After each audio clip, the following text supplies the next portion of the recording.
Good morning, good afternoon, or good evening, whatever time zone you're in. Welcome back to Sip and Talk. Hello, everyone. So great to be here today. It is so great to have you. And, a huge welcome to all our amazing Sip and Talkers out there.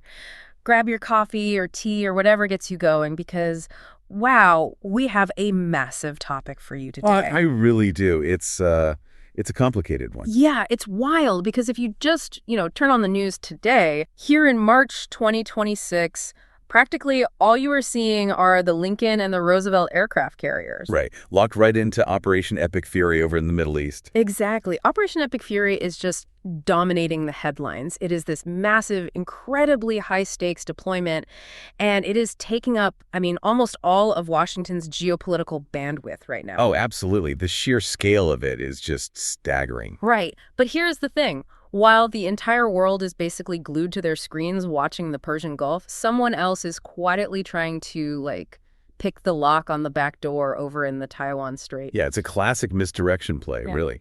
It totally is. So today on Sip and Talk, we are exploring this ultimate global multitasking game. We're looking at exactly how global powers use a distracted opponent to basically test boundaries. And they're doing it using this really confusing, whiplash-inducing mix of sweet talk and just heavy intimidation. It really is a masterclass in geopolitical misdirection.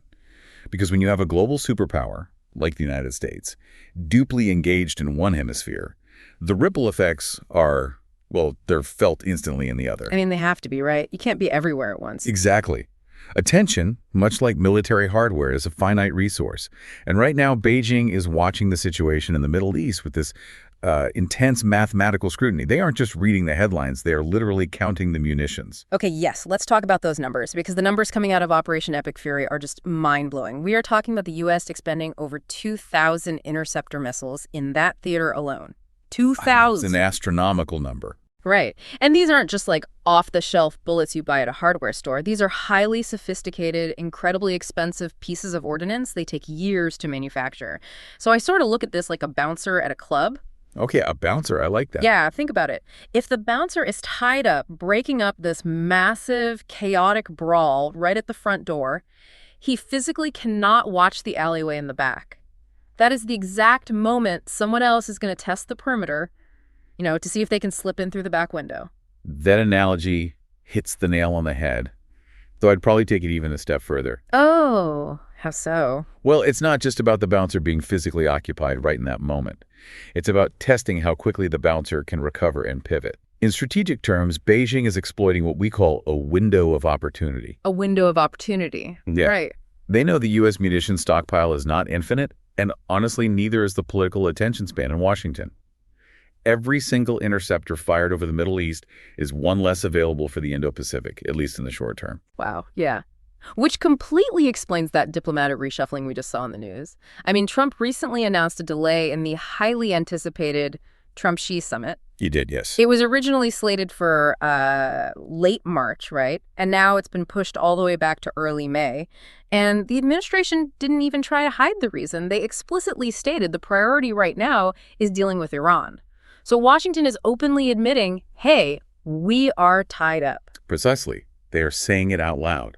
And because the U.S. is visibly distracted, Beijing is using this exact window to run extreme pressure tests on Taiwan. Extreme pressure tests? So what does that actually look like on the ground? Well, the goal is really twofold. First, they want to see how quickly Taiwan's own military responds to incursions. And second, they want to measure the international community's diplomatic outrage when everyone's primary focus is elsewhere. Basically checking to see if anyone is actually paying attention. Exactly. And the data from this month shows a dramatic escalation. Since mid-March, there has been a massive spike in military incursions. Let's just look at March 21 alone. Okay, let's look at it. What happened? 26 aircraft were detected, and 16 of them deliberately crossed the median line of the Taiwan Strait. 16 crossed the median line in one day. In one day. And if you tally up the totals just for March, we were looking at 128 aircraft and 206 ships pushing into those highly sensitive zones. Those numbers are wild. Because crossing the median line isn't just some, symbolic gesture. It drastically cuts down the reaction time Taiwan has to scramble its own jets. I mean, they are practically rattling the frame of that back window. They absolutely are. But, what fascinates me is that the U.S. isn't completely blind to this. Militarily, Washington might be tied up, but economically, they just threw a massive counterpunch. Ah, yes. The trade investigation. Right. I was looking at this USTR, the United States Trade Representative investigation that launched on March 11. It's a Section 301 investigation into China and 15 other economies regarding structural manufacturing overcapacity. Yes, that is a huge move. To me, this looks like Trump preloading his leverage before that delayed May summit. If he can't threaten them with the aircraft carriers right now because they're busy, he's going to threaten their wallets. What do you think? How does this 301 investigation act as a stick here? That is a highly astute reading of the situation. A Section 301 investigation is one of the heaviest economic clubs the USTR can swing. And we should probably break down what structural manufacturing overcapacity actually means in practice. Yeah, please do, because it sounds like corporate jargon. It does sound like jargon, but it's crucial. It's not just about making too many widgets. It's a mechanism where state governments heavily subsidize their domestic industries. We're talking about electric vehicles, solar panels, or steel. Okay, the big industries. Right. And these subsidies allow those factories to produce way more goods than the global market actually demands. Yeah. They then dump these aggressively underpriced goods onto the global market. Oh, I see. Which artificially depresses prices everywhere else. Exactly. It artificially depresses prices and basically bankrupts competitors in other countries who aren't getting those massive state subsidies. Wow. It's essentially exporting your own domestic economic problems onto the rest of the world. That is exactly what it is. And Beijing is currently dealing with a severe domestic deflationary cycle, so their strategy is literally to manufacture and export their way out of it. That is fascinating. So by launching this Section 301 investigation right now, the U.S. is establishing a structural deterrence. They are signaling, look, our military focus might be in the Middle East right now, but our economic weapons are fully operational. Basically saying, don't think we aren't watching you. Right. It guarantees that when Trump and Xi finally sit down face-to-face in May, the U.S. will have the threat of crippling tariffs sitting right there on the table as leverage. Okay, that makes perfect sense as a countermove. It's a really smart play. Yeah. But, knowing Washington's attention is tapped out doesn't just embolden these military flights. It opens the door for a much weirder psychological game. It really does. The psychological aspect is bizarre. It is. And this brings us to what I think is the most bizarre part of this entire geopolitical puzzle. We've got bombers flying, we've got trade wars escalating, and right in the middle of this intense pressure cooker, Beijing suddenly starts offering Taiwan gifts. Yes, the with, gifts. Like unsolicited, highly publicized offers of help.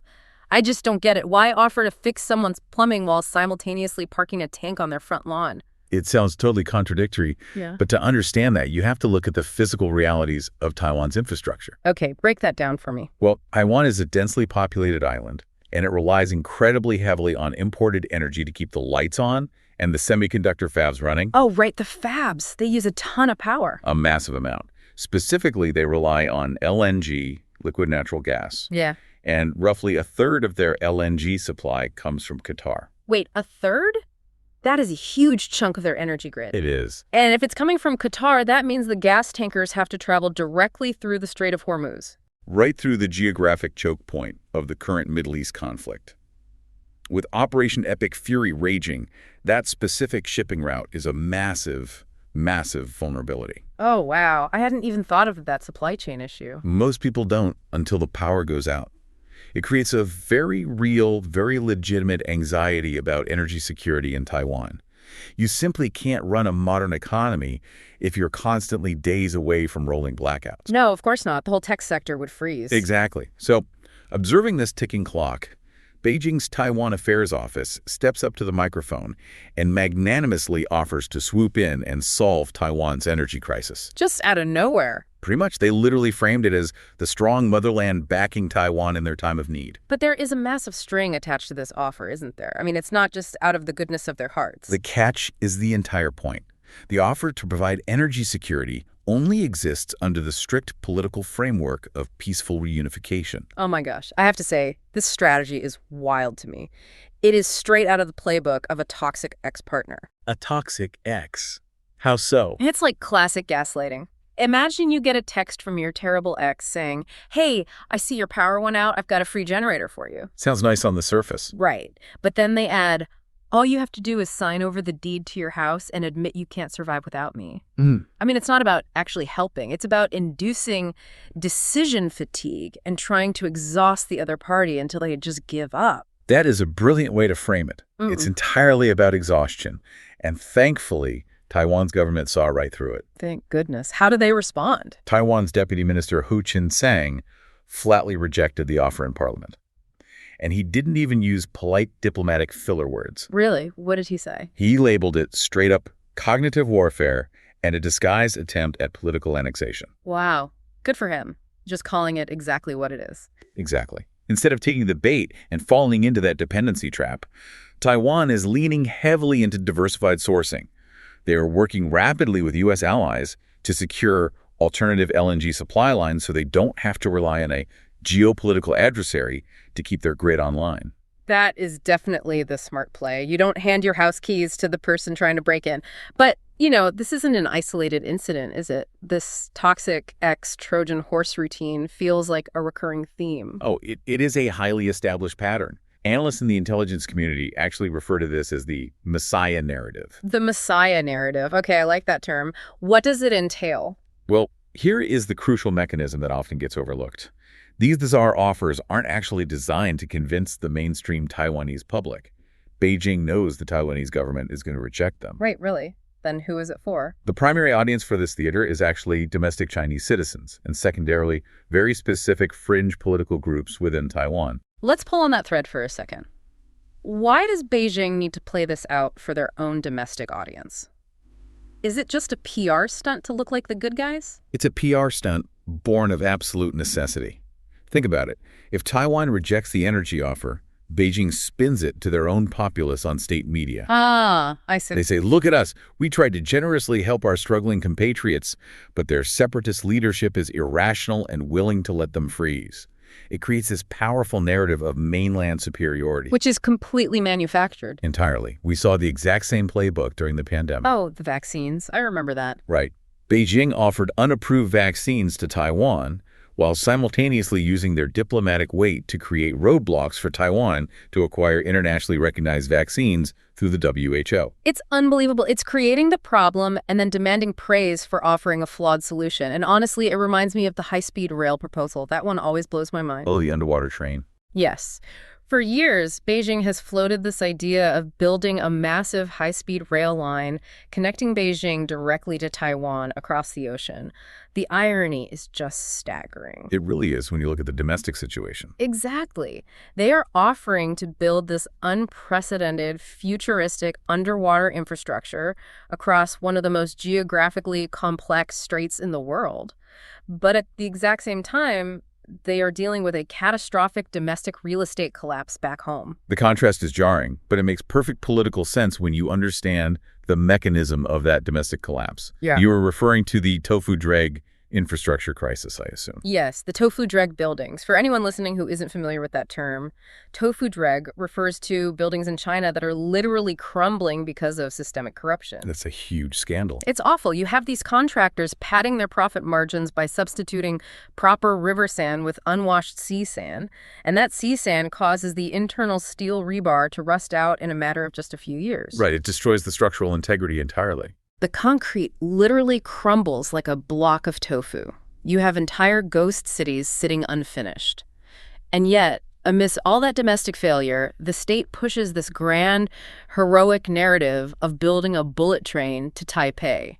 It's absurd. It sounds absurd to us, yes. But when the domestic reality is crumbling concrete and lost life savings, the state requires foreign policy theater to distract the populace and project strength. It's all about projecting the illusion of inevitability. The illusion of inevitability? Man, that is dark. It gets darker. Another prime example of this Messiah narrative is the youth entrepreneur subsidies. Beijing will routinely promise young Taiwanese professionals lucrative funding, office space, and national treatment if they just move across the strait to start their tech businesses. Let me guess. The funding clears the bank, but suddenly your business is subjected to intense political censorship and loyalty tests. You guessed it. The money is real, but taking it effectively handcuffs you to the state apparatus. It is a brilliant, albeit insidious way to drain young talent from Taiwan while simultaneously forcing political compliance. Wow.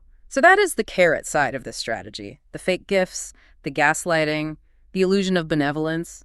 But let's transition over to the stick, because this strategy only functions if that sweet talk is paired with heavy, exhausting intimidation. Right, the intimidation is the other half of the coin. How do these two extremes operate simultaneously without the whole system just breaking? Well, they are completely synchronized to create a psychological vice grip.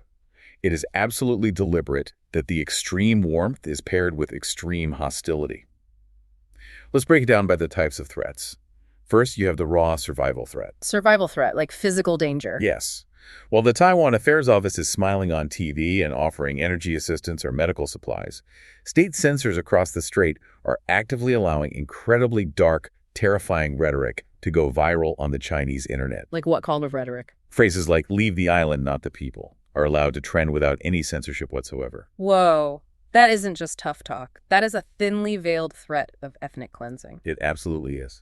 And if I am sitting in my living room in Taiwan and I can hear someone outside with a megaphone threatening to wipe out my neighborhood, I am absolutely not going to open the front door to accept their coupon for a free roof repair. I mean, the cognitive dissonance is staggering. And that dissonance is the point. It is meant to induce a state of constant low-level panic. Then you layer on the sovereignty threat. Okay, what does that look like? They offer to build you a cross-strait bridge of friendship. Right. Yeah. But on that exact same afternoon, they are running live-fire military blockade simulations with fighter jets right off your coastline, literally practicing how to cut off your food supply. It is pure, unadulterated intimidation. And the part that really gets to me, the part that feels so personal, is that it doesn't just stop at military maneuvers or political speeches. It bleeds down into everyday culture and personal identity. It does. It permeates everything. And that brings us to the identity threat. Which is what exactly? Remember those youth entrepreneur subsidies we just talked about? Promising young people national treatment so they feel like welcomed, respected citizens? Right, the Trojan horse money. Well, while they are handing out those glossy brochures, Beijing is simultaneously executing a ruthless campaign of digital and diplomatic erasure globally. Oh, the flag thing. Yes. At international academic conferences, global sporting events, and even massively popular esports tournaments, Beijing exerts immense financial and diplomatic pressure to completely erase the ROC flag from the broadcast. I have to put myself in the shoes of a teenager from Taiwan for a second. You train for thousands of hours at a video game. You finally make it to the global championship stage, which is a huge deal.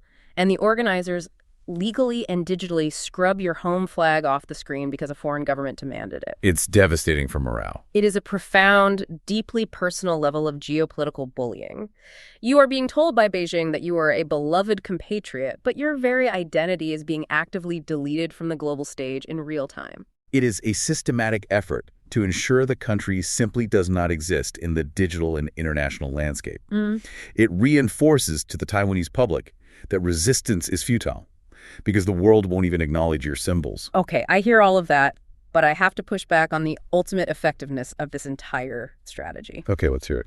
From a psychological standpoint, this nonstop black and white pressure, the gaslighting, the threats, isn't it actually just backfiring? I mean, if the ultimate goal is to win people over or even just force quiet compliance, this level of blatant contradiction just puts everyone on high alert. You're touching on a very critical weakness. Right. Why is this strategy actually making the United States and the broader global community push back harder than ever? Because that is the fatal flaw in the cognitive warfare model. It entirely destroys trust. In diplomacy, in international trade and global relations, predictability and trust are the foundational currency. When your actions flying bombers and erasing flags are this drastically divorced from your rhetoric of peace and brotherhood, nobody on the global stage can take your diplomatic offers seriously anymore. The illusion is completely broken. Precisely. The U.S. and its allies look at this behavior and realize that the sweet talk is merely a tactical cover for strategic advancement. It forces Washington to realize that they cannot rely on stated goodwill. Which pushes them into a much more defensive, hardline posture. Exactly. That is exactly why we are seeing proactive structural deterrence like the USTR Section 301 investigations. The U.S. knows it can't trust the words, so it attacks the underlying economic mechanisms. It's fascinating. It really feels like this dual-track strategy, the heavy military intimidation paired with these unrealistic infomercial-style promises, is finally hitting a wall. We are seeing serious diminishing returns here in 2026. The world is just not buying the script anymore. Without a doubt. The global community, and specifically the public in Taiwan, are far more educated on the actual mechanics of cognitive warfare today than they were even 5 years ago. They see right through it. They do.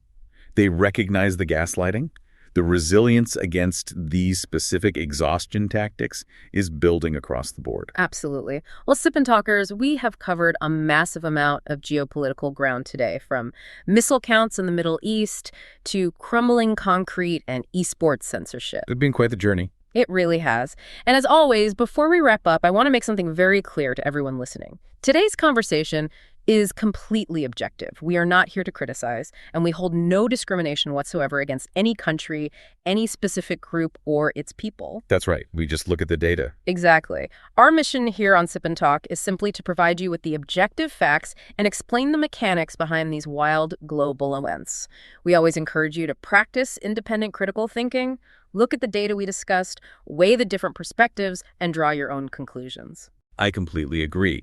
In an era of heavy cognitive warfare, critical thinking and media literacy are our absolute best defenses against information overload. Also, really quickly, because we dove into global energy supplies like LNG futures and international trade mechanisms with the Section 301 investigation, I have to give our standard financial disclaimer. Ah, yes, the disclaimer. We are not financial advisors. This information is purely for educational context and to help you understand the world a bit better. It is definitely not investment advice. Please consult a licensed professional before moving your money around based on geopolitical news. Always a good call to keep everyone safe out there in the markets. You know it. So I want to leave you all with a final provocative thought to chew on with the rest of your coffee. Ooh, I love these. We've seen how this traditional carrot and stick approach is losing its magic, and the gaslighting is being called out. We see the U.S.-China trade tensions boiling over with new tariffs looming. With all these traditional pressure tactics seemingly failing to hit their mark, and the Middle East conflict draining resources, what kind of explosive, unexpected leverage will actually be left on the table when Trump and Xi finally sit down face-to-face in May? That is the million-dollar question. The geopolitical board is fully set, but both sides are running out of traditional moves. The next play is going to have to be highly unconventional. It is going to be historic, that is for sure. If you want to keep unpacking these massive geopolitical puzzles with us, please cheerfully smash that subscribe button for the Sip and Talk podcast. We love having you in our community and figuring this stuff out together. We really do. And hey, before we go, a very special shout out to our old friend Mickey. He has been traveling the globe, and you absolutely have to urge your friends to subscribe to his YouTube channel, Mickey to Life. Go check out his latest travel vlogs. They are incredibly fun and a fantastic way to see the world from a totally different, much lighter perspective. I highly recommend Mickey's videos as well. It is a much-needed palate cleanser after spending all this time talking about interceptor missiles and global trade wars. Exactly. We all need that balance. All right, everyone, keep thinking critically, stay curious, and see you next episode.